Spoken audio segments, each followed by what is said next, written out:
Ladies and gentlemen, we're back. Let's start to round out Southwest Territory. We're almost done here. And someone had requested Ricochet, so let's just do that one. But first, let's listen to Jim Wintrode about what he had to say putting in Southwest Territory. I think the two competing for Southwest Territory, Western title. But real quick, if we look here, you can see the Viper train. The restraints are open on this, and that actually used to be procedure. If there was no one sitting in a row, you could just send the train around, dispatch the train with the lap bars open, because why close them? There's no one sitting there. There's no reason they can't be open, and it's much faster. But they got rid of that at some point. They didn't like the perception that seats were unlocked or that they could be sent around open like that. But that used to be how it was at Eagle and Viper. You can see that here. Ah, there he is, Jim Wintrode. What a great guy. Great credit for Southwest Territory. What a great area it is, right? But let's get into why we're here, the Ricochet control panel. And this one, so Ricochet, I liked operating it. I liked the button pushing and stuff. I liked checking restraints. However, I hated working it because of the height requirement.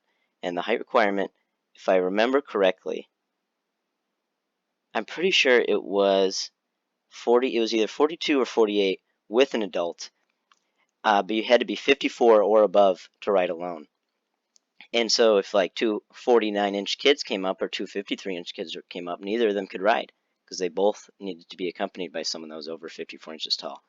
And so that when families would come up and not everyone was 54 inches, sorry, not everyone was 54 inches, it kind of made for you had to do like child swaps and stuff. It was just a lot. It's too much. But this is the updated panel. You can see this cool trouble graphic they got here for the trouble light. It looks like there used to be a screen there. That's because there was. This is what the panel looked like in 2000. And it's a little bit different now, but mostly the same.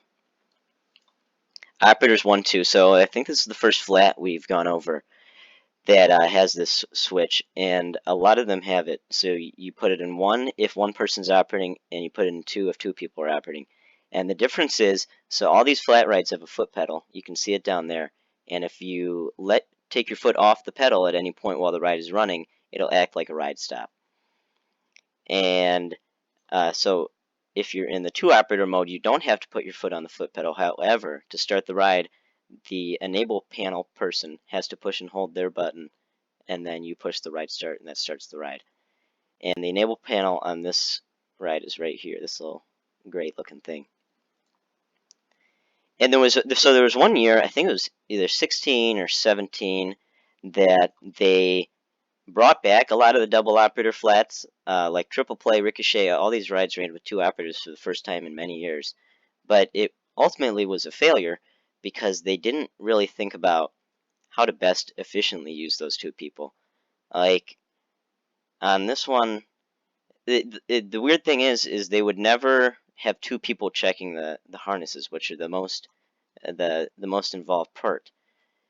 And so you just had one person that let people in and out and push the buttons, and one person that would check all the restraints. Well, how about one person lets people in and out, and then they each check half? That would be faster. But they didn't like that. My solution was, they were like, well, how do they know if they've checked all of them? Well, it's like, well, you could either have one start here and one start here, and they go opposite directions and then just meet. I saw them do that a lot at Dollywood. A lot of Dollywood rides, they did that. Or you just paint a line on the ground. All right, this person checks this side of the line, this person checks any on that side of the line. That seemed like a safe solution, but they didn't like that. But let's get back on the panel. Ride lights just turns on all the lights on the cars. So all these flat rides, the procedure to start it, you turn the panel on, you put your foot on the foot pedal, you push and hold the horn. For this one in particular, push and hold the horn until it turns off. So it's about 3 seconds or something like that. And then you push and hold, or you just push both ride starts together, and that would start the ride. And then should you take your foot off the foot pedal or press the ride stop, the ride would come to a stop, brakes would apply, and then it would you could just restart it again without any other action once the problem was resolved. But at this ride, if you hit an E-stop, it took much longer for the ride to stop if it was going full tilt, because the brake would go to the open position. It would not close because they didn't want it to just go 100%, just jerk it to a stop, could damage stuff. So all it would do is just turn off the motor, and then the ride would slowly drift to a stop, and it took forever.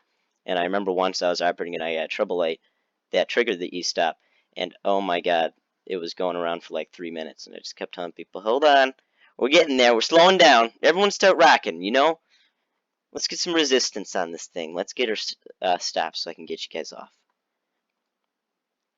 And then over here, control power, that would just turn on if you turn the panel on. And I'm pretty sure it would always be blinking. It was different at each flat. It wasn't consistent, but it would usually be blinking so there was power to the ride. You just didn't have this panel on-off switch turned on. Acknowledge. So this one was actually a little interesting. So acknowledge, it was same thing at other rides. If there was an error or something pop up in here, you press acknowledge, and it would know that you read it.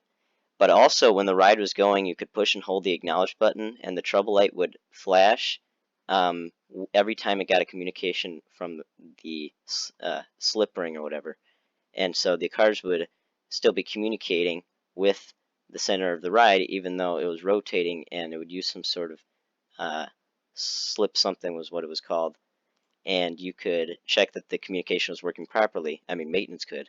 But you could still do it in auto. If you just push and hold the acknowledge button, the trouble light would flash every time that it got a communication. And I remember I did that once. I was just, derping around. I pushed the acknowledge button. I'm like, oh, I just caused a trouble light. And then I let go and it went away. I'm like, oh, thank God. That would not have been fun. ESR reset, so that's for the ride stop, or E-stop, I mean. All these functions over here are maintenance only. Operators did not have the ability to do this. Jog ride, so that would just, have it turn around at a slow speed. This is you could use this to manually apply the brakes. And then to use these buttons, you had to be in maintenance mode. And then the maintenance enable would allow you to start the ride without the foot pedal. And if it was in operators 2, you could start the ride without the second person pushing their enable button. And then this is the Spiels panel, which was the same at all the flats. And these were the original Spiels. Welcome to Ricochet. Please walk to your car and see 2 riders per car. Not sure if it opened with seatbelts or not. That'd be interesting to know. And I'm sure you already knew this, but Ricochet actually used to be called Big Top, and it was on top of this platform here. And that's why there's this random platform here that Daredevil Dive is on. And there's not really any evidence I can see where the conduit was for like the panel. If you look at it, you can see where they cut it off. And underneath down here, there's some old control boxes and stuff, old wires. You can tell that there used to be a ride there, and some hardware. And this ride had a lot of issues one year, I remember. It was going down a lot. And it was an issue with that slip screen or whatever it's called. I can't remember. That I was talking about earlier. And so it's like, every 20 minutes I'm heading over to the Ricochet because Ricochet got a trouble light. Oh, it's the same thing as before. Okay, maintenance will come out and run it a couple times and it won't do it. And then they'll leave, and as soon as they leave, it'll do it again. And we'll just repeat that cycle all day because no one knows really what the problem is. But fun, fun, fun. Alright guys, I think that's all I've got to say about the old Ricochet. Not a fun ride to work. Didn't enjoy it that much. Hope you guys have a good one. Subscribe for more. Bye.